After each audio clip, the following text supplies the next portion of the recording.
Saudara, seorang warga Langkat, Sumatera Utara tewas ditembak tetangganya sendiri dengan senapan angin. Pelaku kesal, korban menegur istrinya yang tengah cekcok dengan tetangga lain. Peristiwa berawal dari istri pelaku yang cekcok dengan tetangganya hingga menimbulkan kegaduhan. Korban terganggu, mencoba melerai dan meminta istri pelaku menyudahi pertengkaran. Tak terima istrinya ditegur, pelaku menembak pada dada kiri korban.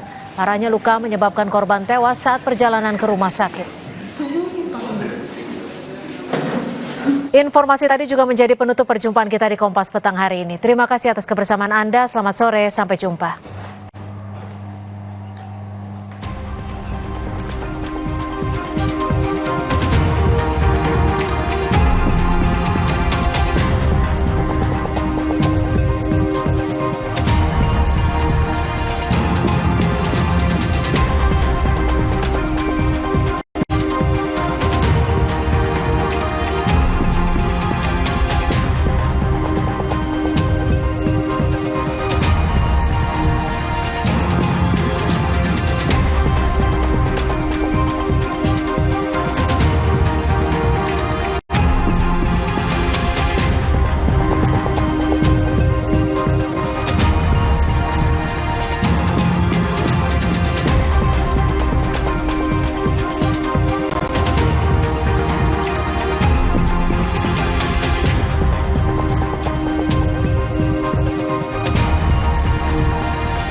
Terima kasih Anda telah menyaksikan Kompas Petang.